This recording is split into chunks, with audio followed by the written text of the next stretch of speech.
Hello friends, welcome to Toppers World. ഒന്നാം ക്ലാസ്സിലെ കൂട്ടുകാരുടെ മലയാളമാണ് നമ്മുടെ ഇന്നത്തെ ക്ലാസ്. മലയാളത്തിലെ പ്രവർത്തന പുസ്തകം, നമ്മുടെ രണ്ടാമത്തെ പ്രവർത്തന പുസ്തകം സെക്കൻഡ് പാർട്ടാണ്.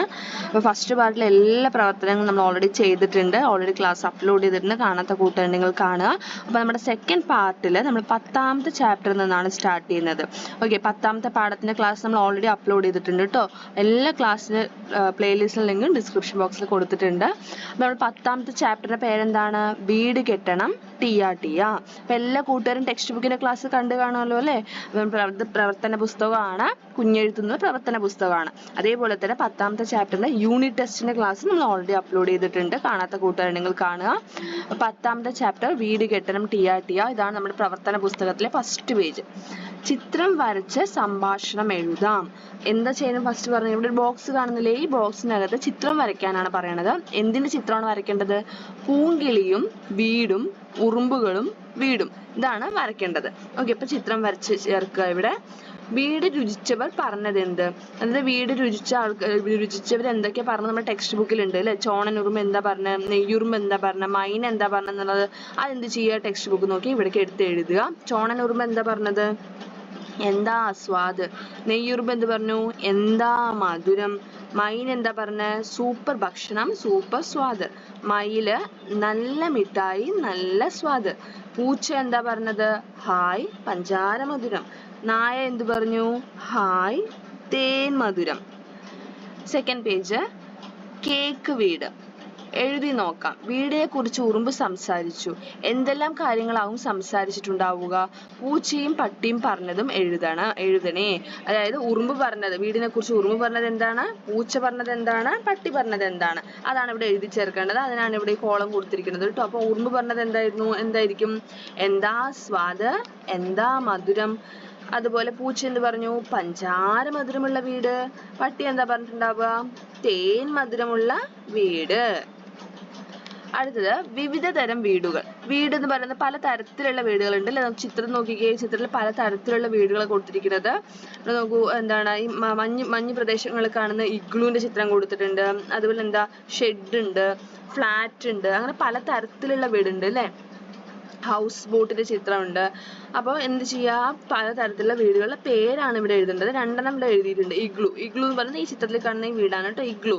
ഹൗസ് ബോട്ട് ഇവിടെ കൊടുത്തിട്ടുണ്ട്, ഹൗസ് ബോട്ട്. ബാക്കി എന്തൊക്കെ തരത്തിലുള്ള വീടുകൾ നമുക്ക് ഇവിടെ എഴുതാം?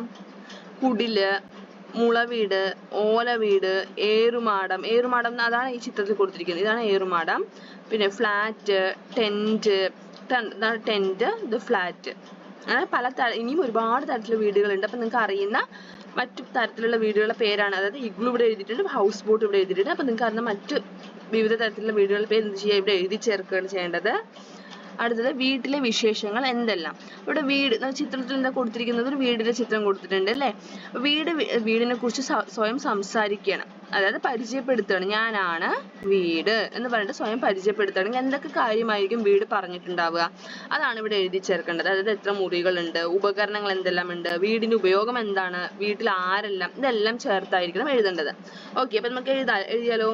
ഞാനാണ് വീട് എന്ന് പറയുന്നുണ്ട് അല്ലെ? വീട് എന്തായിരിക്കും അടുത്തത് പറയുക? എനിക്ക് ധാരാളം മുറികളുണ്ട്. കിടപ്പുമുറി, അടുക്കള, സ്വീകരണമുറി, പൂജാമുറി, കുളിമുറി, അങ്ങനെ ഒത്തിരി മുറികൾ. ഓരോ മുറികളിലും വിവിധ തരത്തിലുള്ള ഉപകരണങ്ങളുമുണ്ട്. എല്ലാ മുറികൾക്ക് ഒരേ ഉപയോഗമല്ല കൂട്ടുകാരെ.